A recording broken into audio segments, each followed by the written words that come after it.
you, Dan. Nestled in the heart of the stunning Wasatch Range, just 30 minutes north of Salt Lake City, Hill Air Force Base is one of the United States Air Force's premier installations, a place where innovation meets tradition, where the past and the future of air power converge. Established in 1940, this base has played a crucial role in the defense of our nation. From its impressive heritage to its advanced capabilities, Hill Air Force Base stands as a symbol of American strength, resilience, and a commitment to freedom. Hey, everybody. Happy Saturday and welcome into our broadcast position near Air Show Center for day one of this 2024 Utah Air Show, the Warriors over the Wasatch. I'm Dan Hawkins from the Air Education and Training Command Public Affairs team. Delighted to be joined now by Lori Pritchard from KSL News Channel 5. How are you? Oh, so excited to be here. I grew up going to air shows, and this is by far the biggest air show. KSL is so proud to be a part of this. This air show, always one of the area's most highly anticipated events of the year. And we're 2 years removed from the last air show, and we are so excited to be back. The crowds, oh my gosh, let's talk about that. Yeah.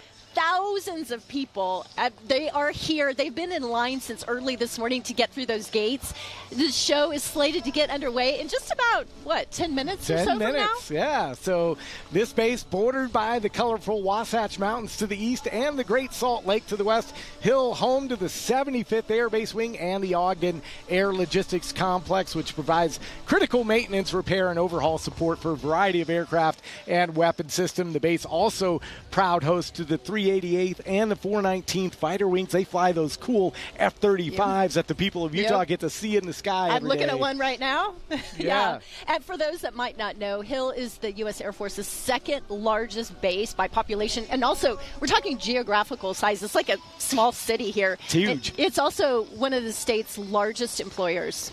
So today's show being broadcasted live by our outstanding team of women and men from the 2nd Audiovisual Squadron here at Hill Air Force Base, and they have a special treat, months in the making, that's taken the broadcast to new heights with the help of Fuji Films and the Snow Basin Ski Resort in a never-before-seen shot. We have a camera high above us out in the Wasatch Mountains. Okay, so this is affectionately known as the Mountain Cam, and we've got some people up there with Senior Airman Joshua Carroll, Mr. Adam White. They are bringing you those pictures right now, and that's a really great way to watch this air show from above. Right? Yeah, not only the ground, but above as well. Yeah, Nathaniel Hampton out there as well. So you get a great shot there of Hill Air Force Base on this beautiful Saturday morning. And Lori, the theme for this year's air show, Breaking Barriers Together, designed to showcase the partnership between Hill and the surrounding communities around the base. And we have an exciting weekend to really demonstrate the awe-inspiring power of military and civilian air power. And everyone is really pumped, to see the show's headliners. We've got the U.S. Air Force Thunderbirds. You've probably been seeing him the last few days flying around.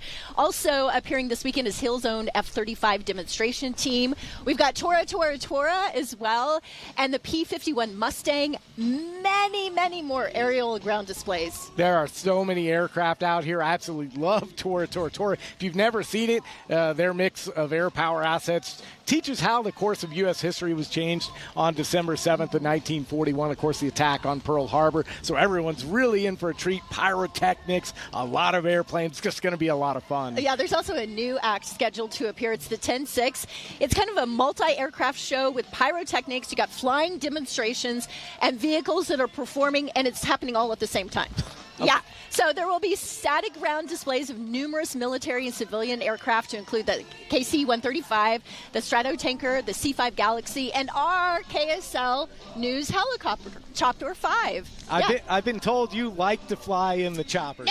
No, I don't get in the helicopter. I love Ben, our chopper pilot. He is phenomenal, but I don't get in the helicopter. Fair enough. I'm afraid of heights. Stem City also makes its return this year with an exciting display of hands-on booths to encourage children and educate parents on opportunities in the area of science, technology, engineering, and math. All of those skills so important to what they do here at Hill Air Force Base in the defense industry as well. Also, I'm hearing that Stem City will have an F-35 Lightning II flight simulator.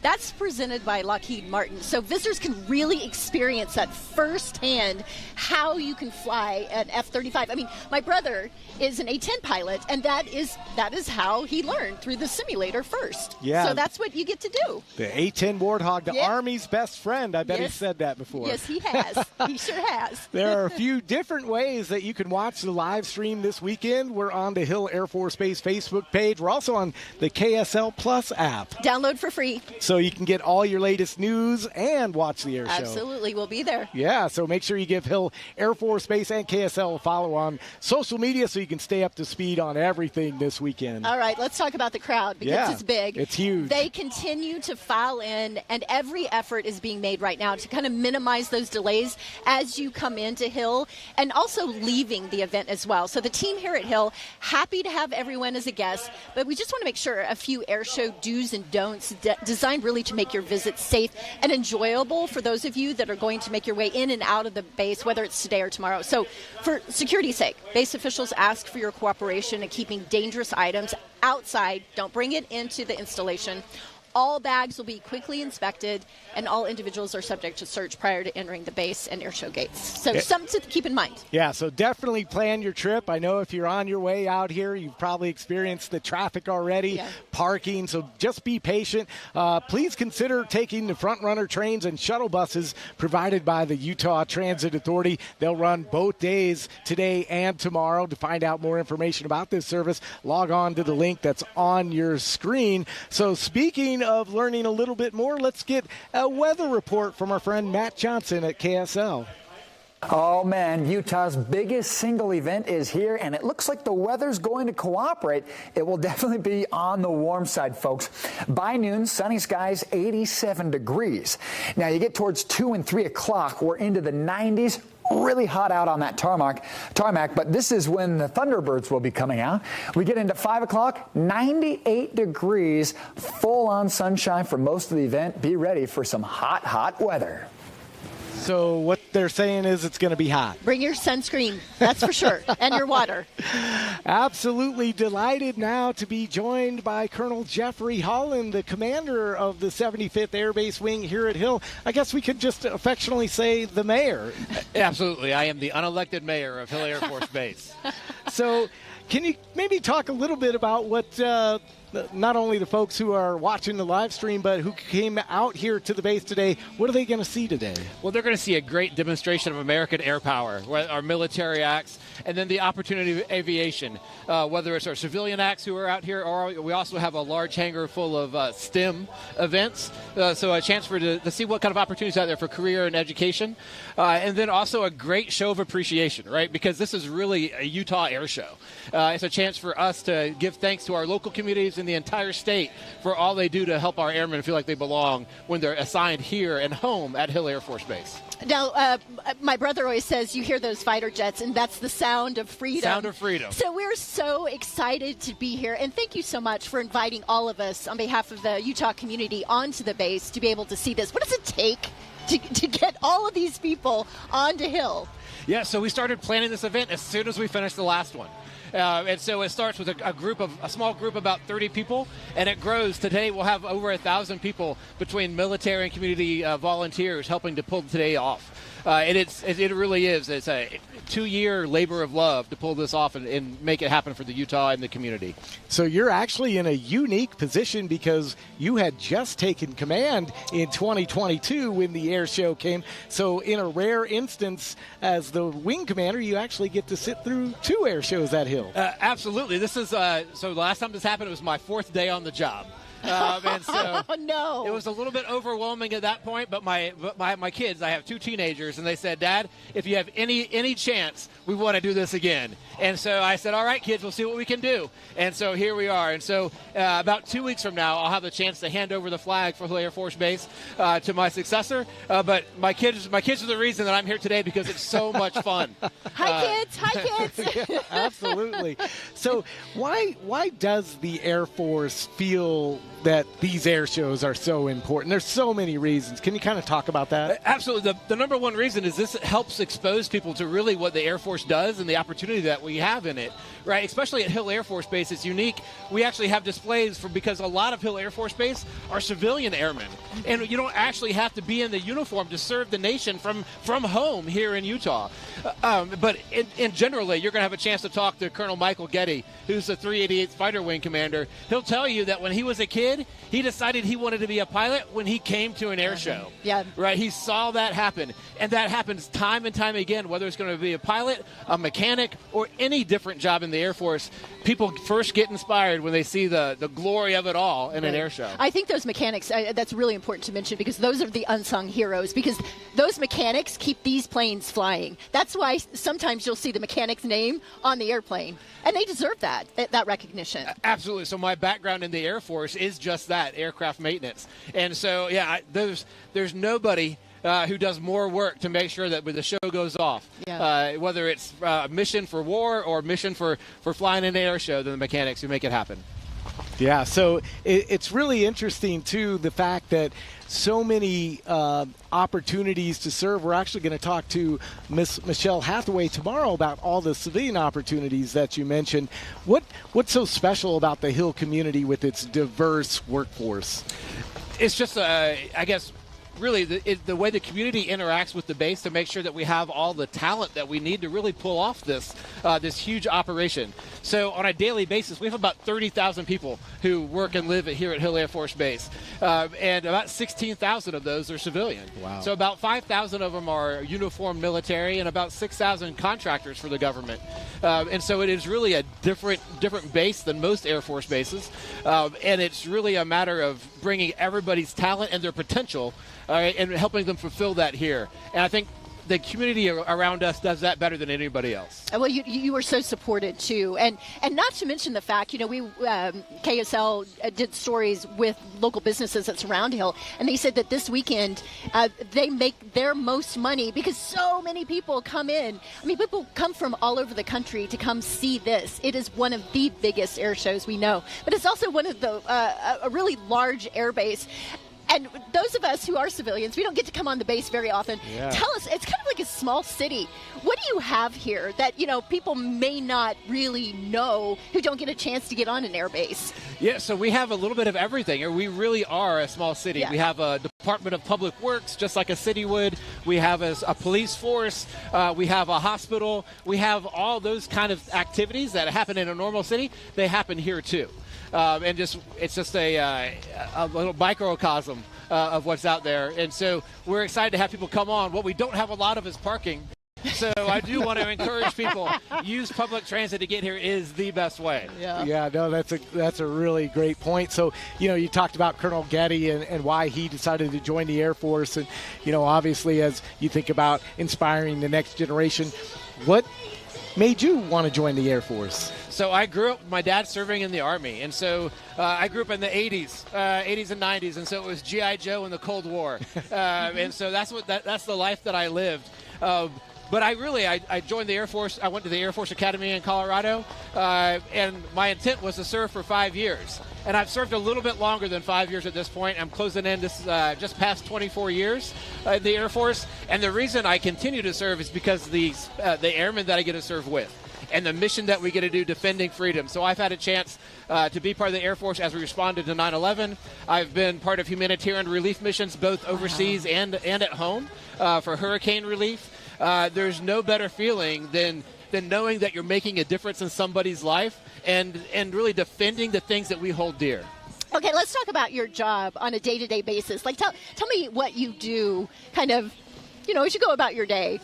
Oh, every day is a little bit different, bet it is. But a little bit the same, I guess. So I would say that day to day, we try to remove barriers for people to have success in their jobs, right? Mm-hmm. Just like a mayor would. Mm-hmm. A lot of social engagements, going out and interacting with the community, and a lot of making sure that our airmen are able to fulfill their potential here. Yeah. So a lot of engagement with the state and local communities to make sure this is a place where airmen feel like they can belong. Right. So I'll say it because I know you won't.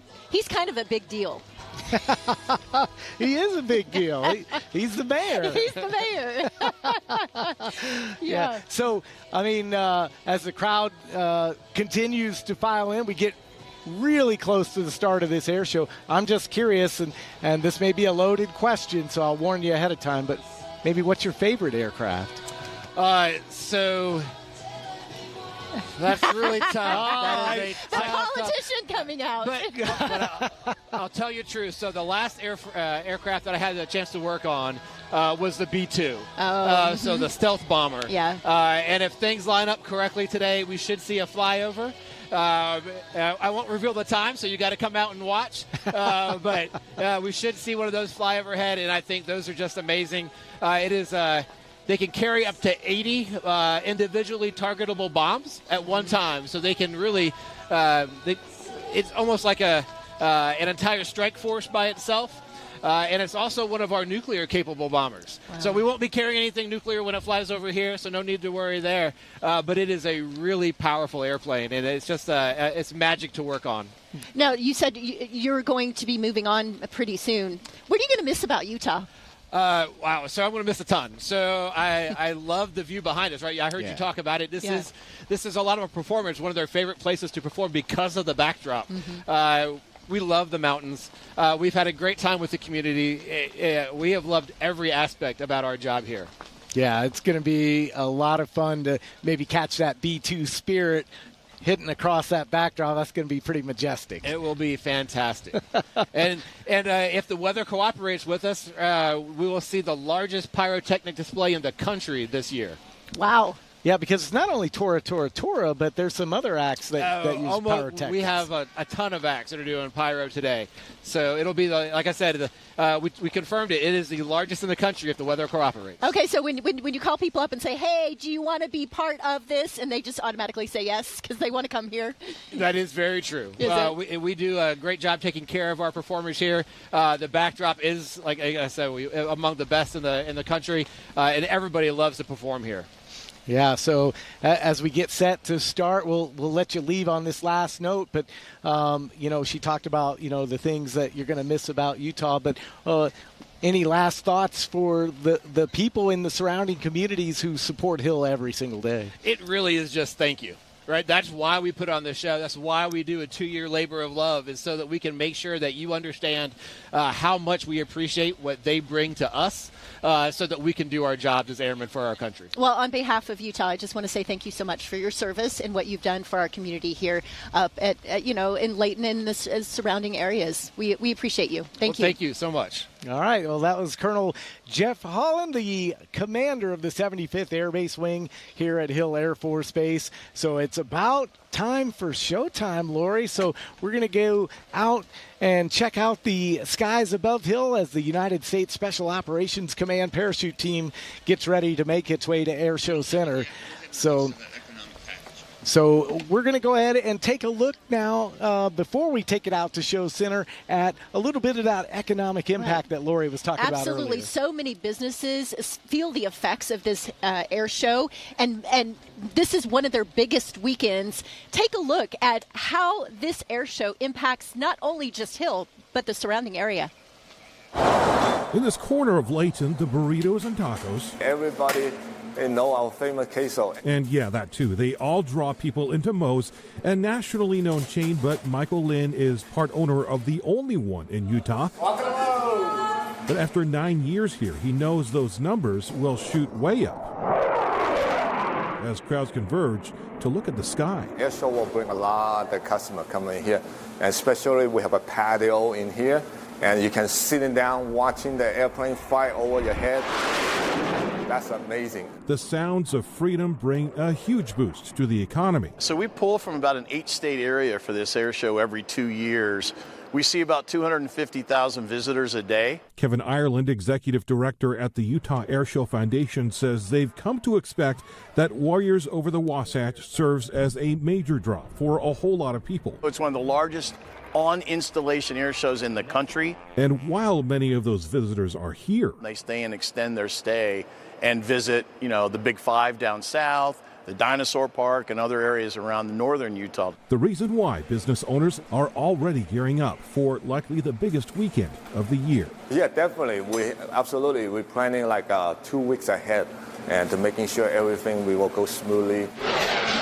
In Layton, Mike Anderson, KSL 5 News. Yeah, here, you see Kurt? Does that star-spangled banner yet wave for the land of the free and the home of the brave? Ladies and gentlemen, it's showtime.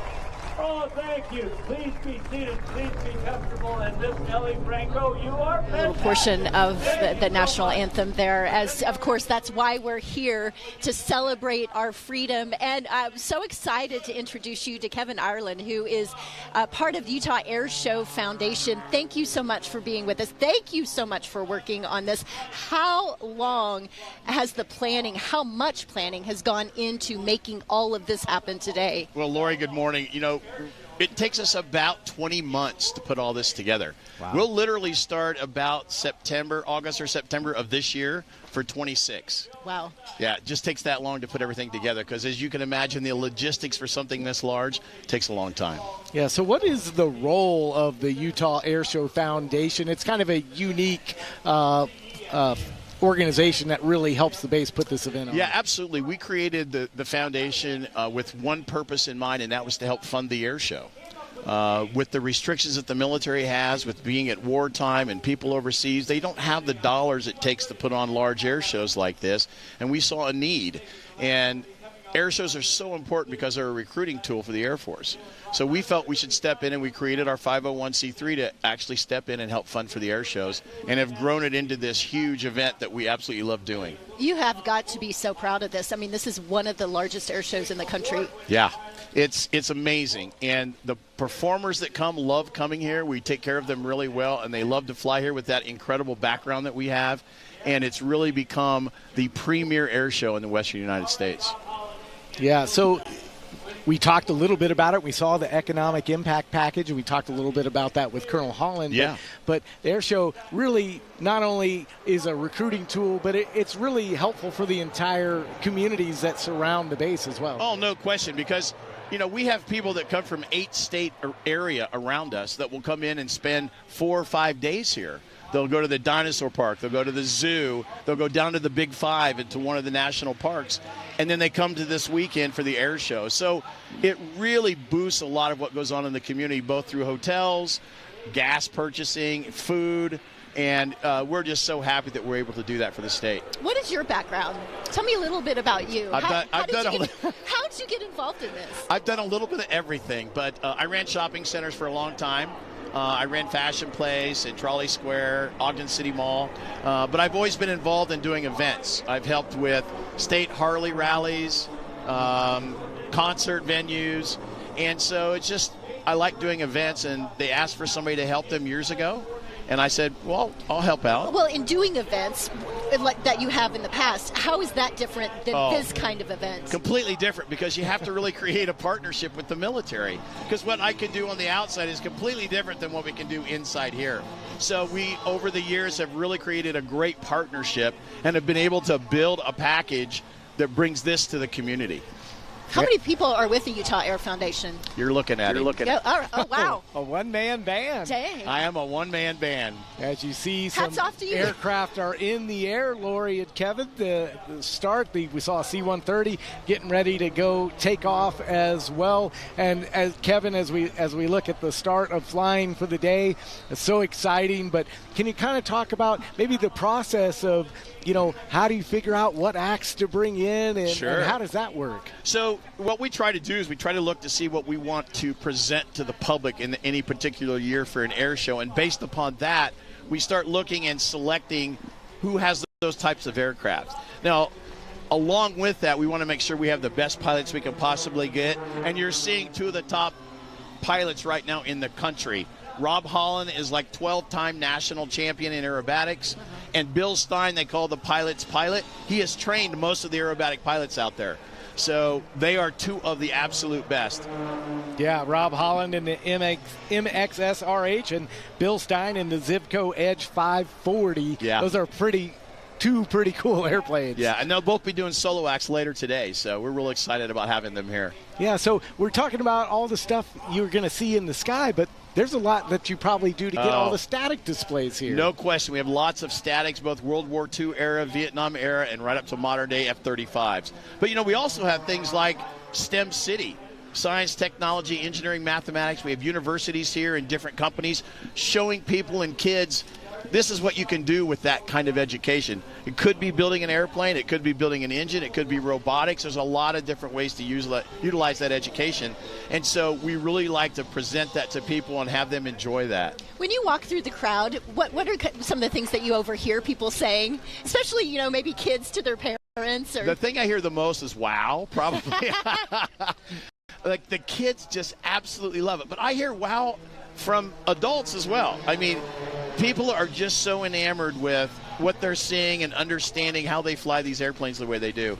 And the support in Utah for the military especially is different than anywhere else I've ever lived. They're so supportive here, and everybody wants to be here to help in any way they can. It's awesome.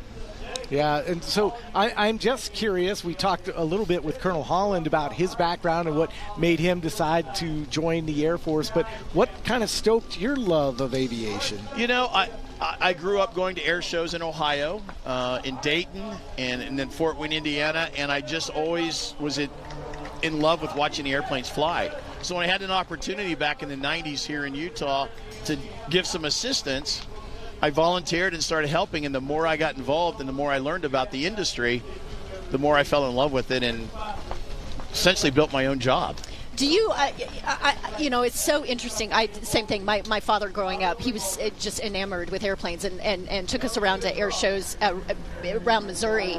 But that led to a passion of planes in my brother, who grew up to fly A-10s. There you go. But just looking at the STEM City and these static displays and seeing these pilots up in the air, that really does give kids particularly a sense of what they can do, right. whether it is flying or working on an aircraft, or the just myriad of things that people can do on an airbase. I wonder in the years past how many of these kids have gone on because of these air shows to work. I could tell you it's a lot, and I can tell you if you talk to any of the pilots that are flying, 8 out of 10 are going to tell you they saw an air show at some point when they were little, and they went, I want to do that. Whether it was military or civilian, but that's what drove them to learn how to fly.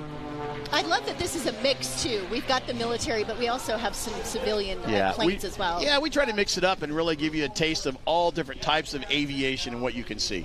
Yeah, so when you look at all the acts that are here, how do you differentiate, hey, we want to bring in Tora because they weren't here in 2022. How do you kind of work all of that? Yeah, well, we lay all that out and kind of look at what we want to do and what we want to present to the crowd in that particular year.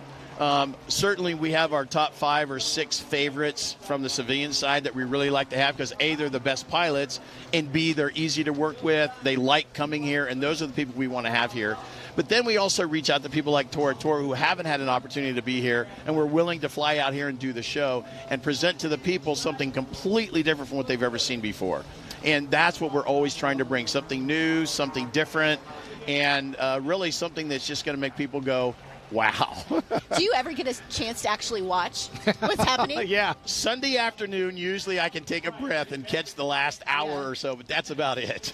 Well, that's a pretty good hour to catch Yeah, it because is. America's ambassadors Right. in blue, the Right. Air Force Thunderbirds, will be flying in that last hour. So that's a good hour to catch. Absolutely. It Yeah, really absolutely, is. absolutely. And I think it's important to note, too, not only do we have, the static displays, but there's a lot of vendors here as well. There is all kinds of stuff, aviation related and or food and drink.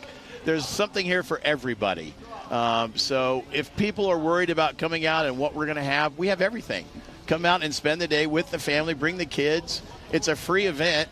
So come spend the day. I think actually me and Lori are in a little bit of trouble because I already can smell the food coming from just beyond our broadcast position. So I'm really interested in planes, so I want to spend my time like with my back to you all. Like, wait, what's happening? I can't see anything. Yeah. I mean, it's just amazing. Rob Holland and Bill Stein there on your screen, opening up the air show, warming up the crowd, if you will. They'll both have individual performances, solo acts later on today. And day one of this Utah Air Show, we're talking with Kevin Ireland, who is the Utah Air Show Foundation director and apparently the one-man band. Yeah, exactly. So, but Kevin, we really want to say thank you for coming out and what you do for not only Hill Air Force Base but also out in the local community as well. Well, it's my pleasure, and it's been a passion of mine for a long time. So, love doing it. You do a great job. Thanks. You really do. Thank you. So, that was Kevin Ireland. Man, that's a full-time job he's got. Yes, it is. Yeah, he's got his hands full, that's for sure. And as Kevin talked about, Hill Air Force Base, and we even have talked about this, that it's the largest employer in Utah, and the air shows help contribute to the local economy. And we saw a little bit earlier how, businesses that surround Hill do so well right now because of the economic impact and the people who come in from all over, and whether they're eating or shopping or even gas stations, hotels, as Kevin mentioned. So it's a great opportunity. A win-win. Yeah, I like to say. It is. All right, let's introduce our next guest, Aaron Clark, the director of the Hill Aerospace Museum, and formerly was the Hill Air Force Base historian. Extremely well versed in the history of Hill, stretching back. I don't know about that. Well, I'm setting you up here. Okay.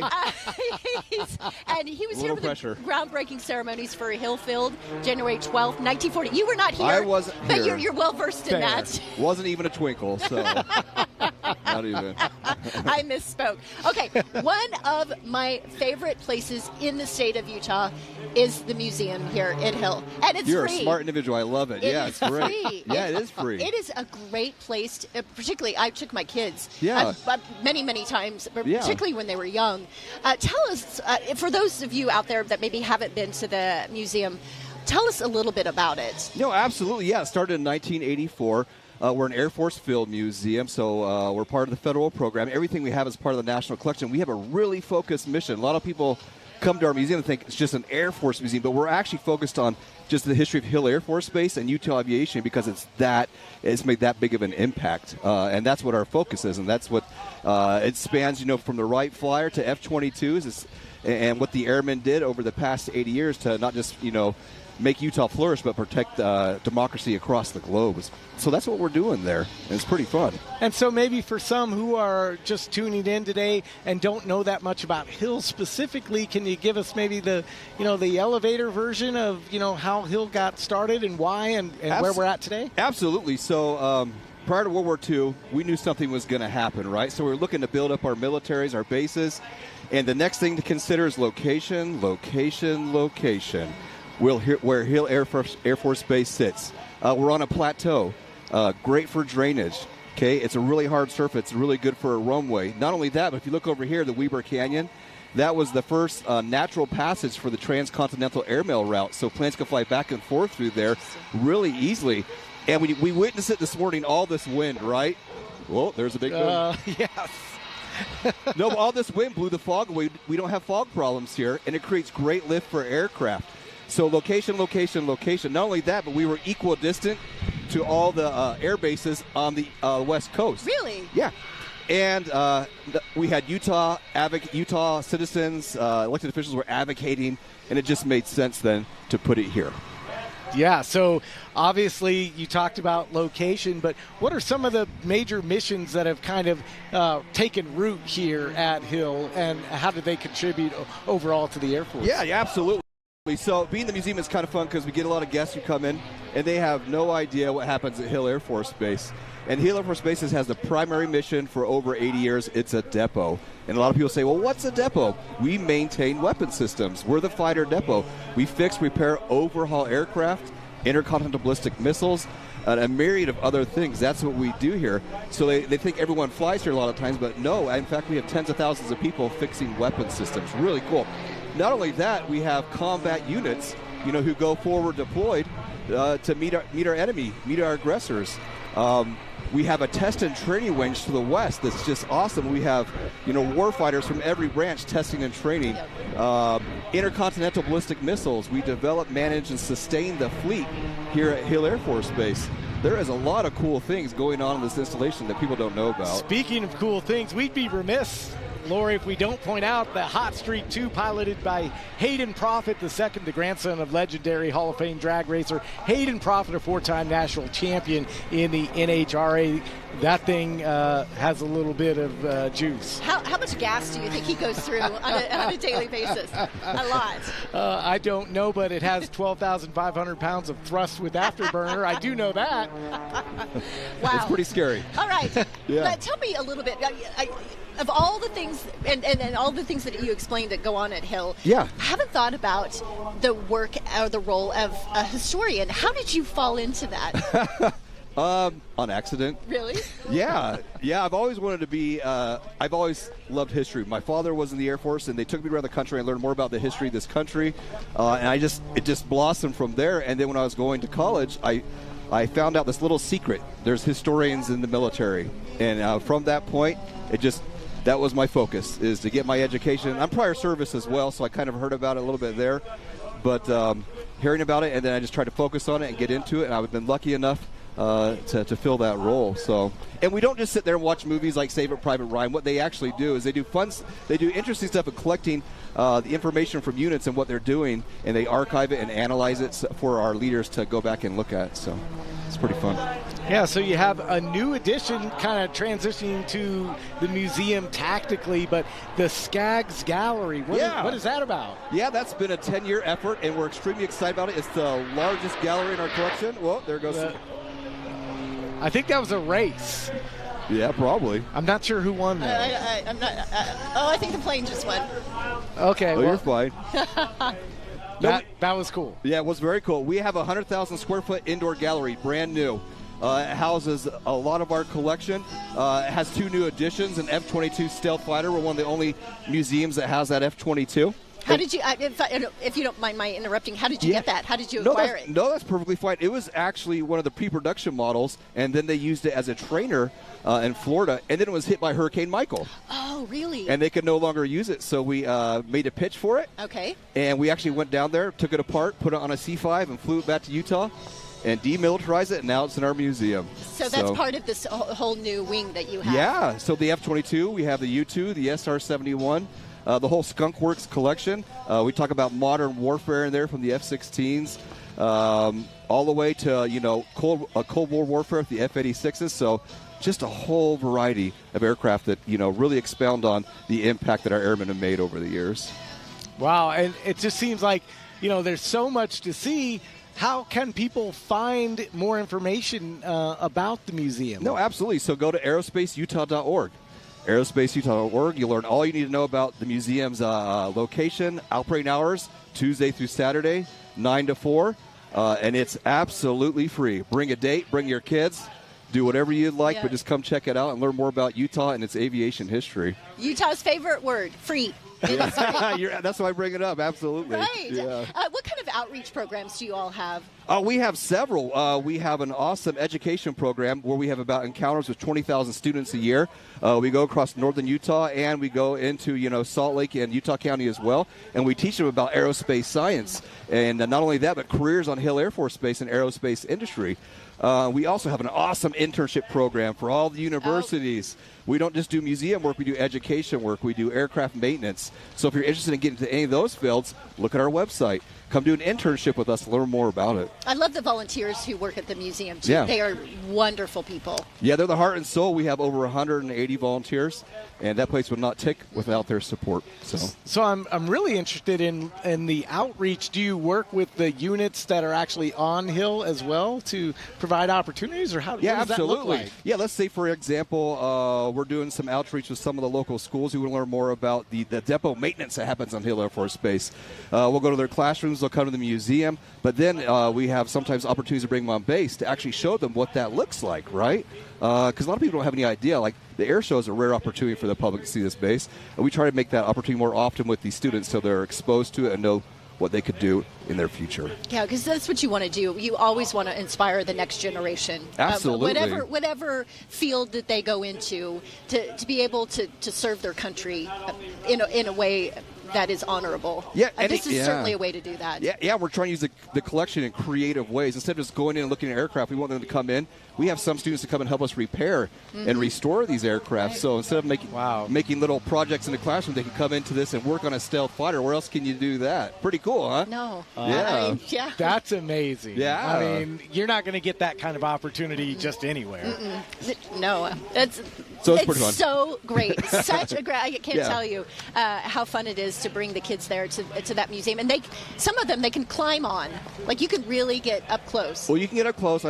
Please don't climb on the planes. On the outside, They're not a jungle gym. The outside ones, you can kind of. Yeah, you get up close and personal. We actually have a C-130 that we converted to a classroom. Yes. So you can get inside and climb inside of that and see what the airmen experience, but please don't climb on the planes. Not on the inside ones. Yeah.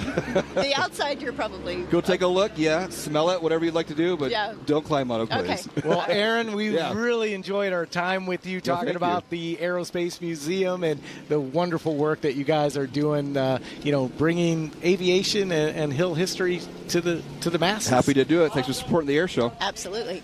All right, so Lori Devon from KSL 5 got the opportunity earlier this week to fly with the Thunderbird and veteran air show performer Mark Forrester. Earlier this week, let's take a look as you see Yellow Thunder there on your screen.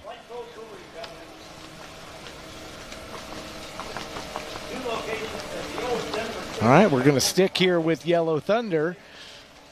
So, Lori, the crowd still continuing to file in. I mean, I don't know that you can actually sit anywhere out there. Well, and a lot of people, those who brought chairs, but there's so many people who are standing right now, and everyone's neck is going to hurt in the morning because they're all looking up, right? Yeah, for sure. As they're looking at what's going on in the air, and you can see just the power of these airplanes. It's absolutely incredible.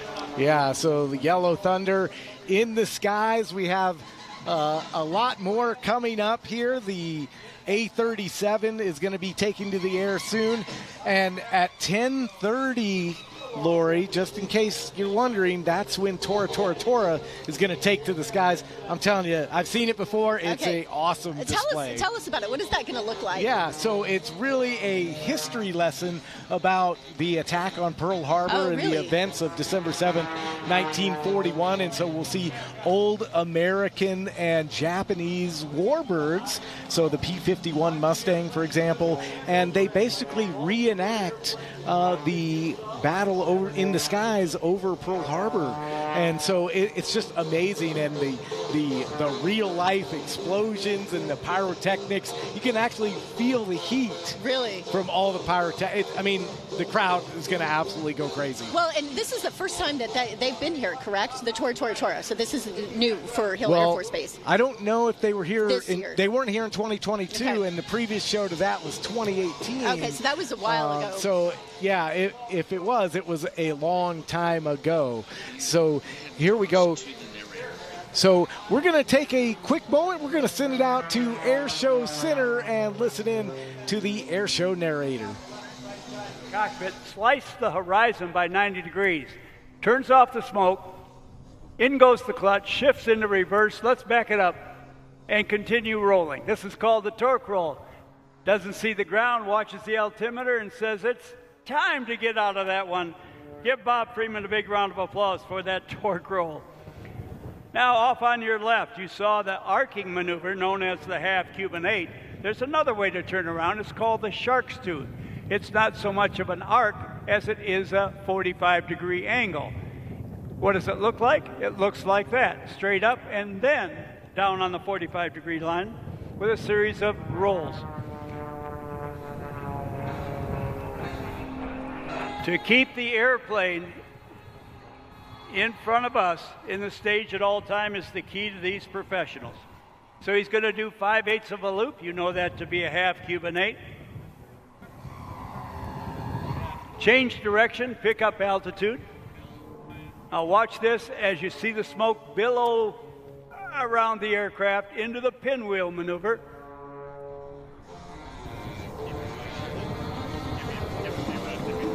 Now you will see throughout the course of the day big giant loops.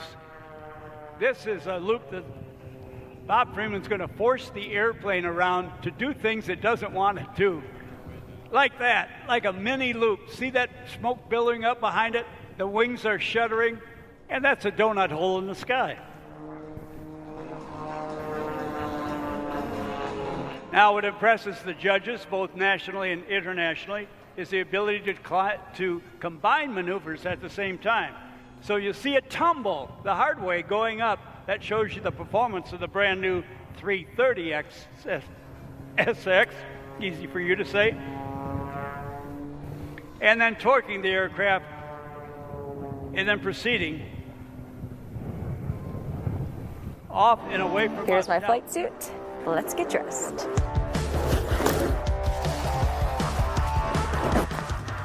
Ready to go.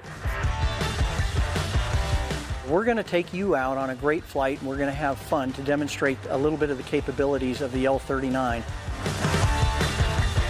And I go by Sticky.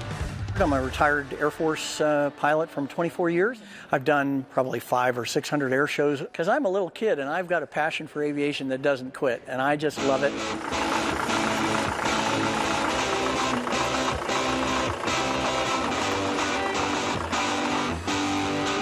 I'm all buckled in, ready to go.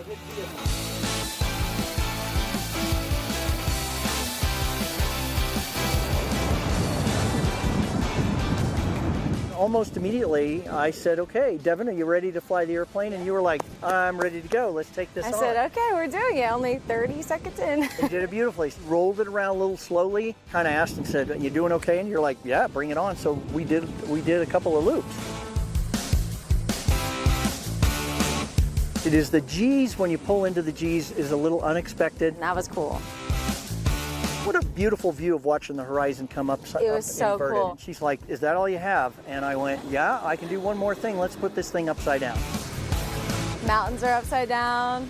The lake is above us. Yeah. It was so cool.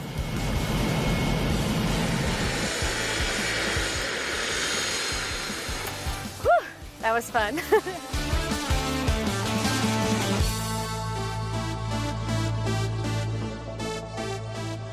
Top, he snap rolls once, twice, 3 times, 4 times across the top. Give him a big round of applause. That's a big cake in the sky. Bob Freeman putting icing on that cake. Oh, this guy is so in love with his new airplane, I can tell that. Okay, a tribute to Len Kobe. Half Cuban 8. 5/8 of a turnaround. Change direction, gain speed, gain altitude, all in one maneuver. And this is a maneuver that Bob devised. It's called the free man. You know, I told you about all the great things about Bob Freeman. In our lives, we have setbacks, and it was back in 2000. Bob Freeman, the guy in the air now, was diagnosed with leukemia. However, thanks to the family, the doctors, the nurses, the medical technicians, it is in remission, and he is having the time of his life. He thanks all of those people for getting him through it. Work through your problems. That's a Bob Freeman message. Okay, watch this now. This is a flat end over end turn. It's called the dinks. You get the altitude, you flip the airplane once, twice, maybe one more for the audience.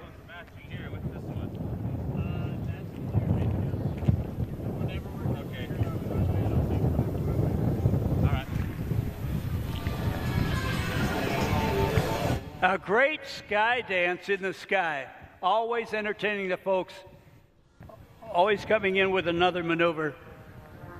Machine gun style aerobatics, we like to call it. Flip the airplane once, sliding sideways. Now, torquing the aircraft under the sun, falling off with the torque of the engine. Smoke goes back on.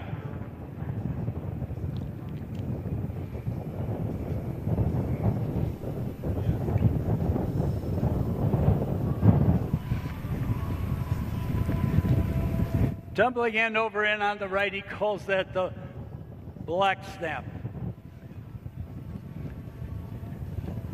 Then goes to minimum speed.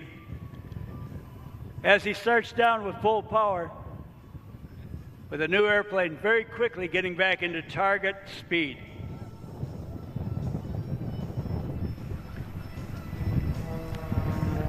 This is a slow, fast roll. How slow can you go? How fast can you go?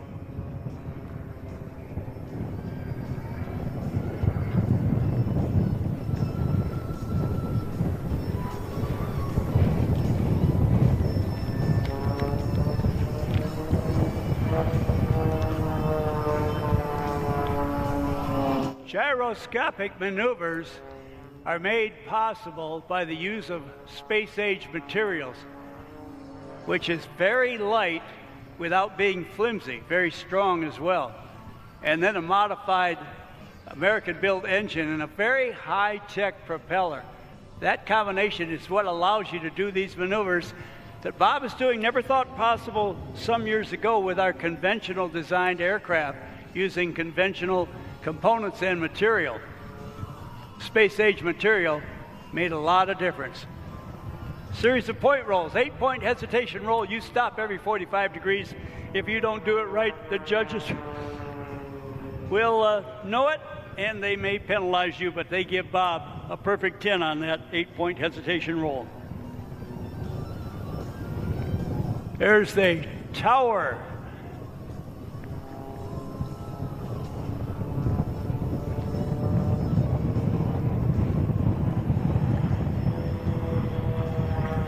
All right, let's roll it upside down to check the message. This is Bob Freeman flipping for you here at Hill Air Force Base. He's got some more action for you. Let's give Bob Freeman a big round of applause. Yeah, you're right. All this and that, and I will repeat it throughout the course of the day, that demon density altitude, all the pilots doing some modifications to their routines that they wouldn't have to do at sea-level airports, but that's the world of air shows. All right, now coming in from your right, eyes and cameras. Bob Freeman setting up for a series of knife edge passes, showing you the office, showing you the landing gear, showing you the office, and now breaking off to set up for a landing.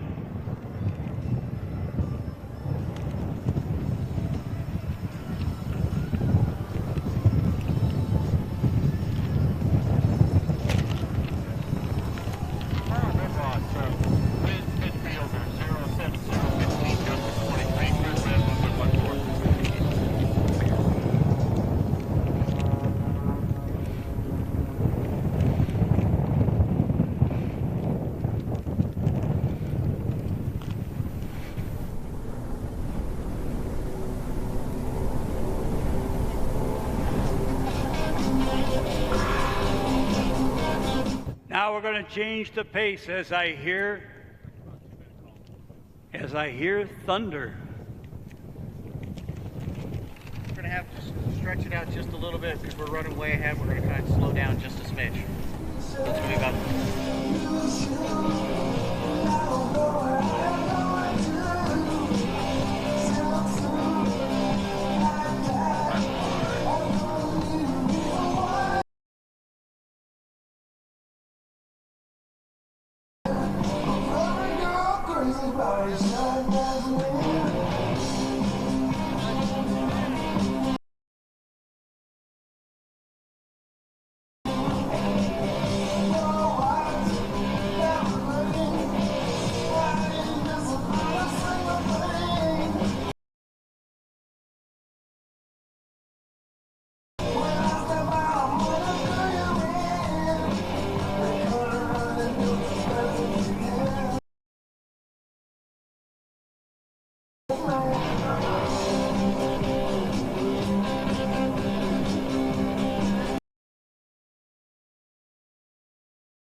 what we're going to do,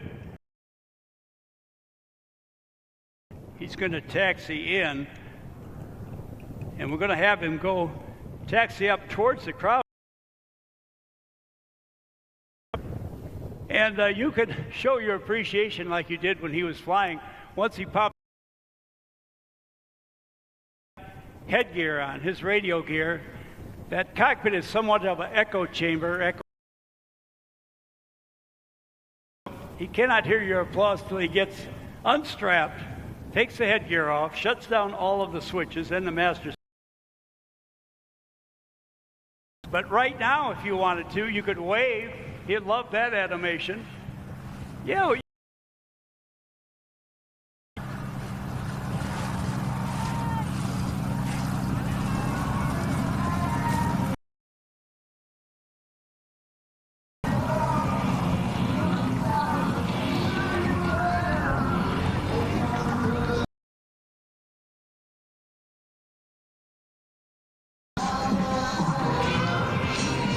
In the tradition of a lot of great airshow pilots, they would write their name on the side of the fuselage upside down on one side and right side up on the other.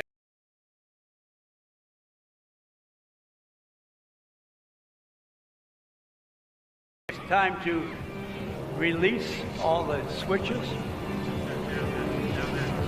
Yep, okay, good.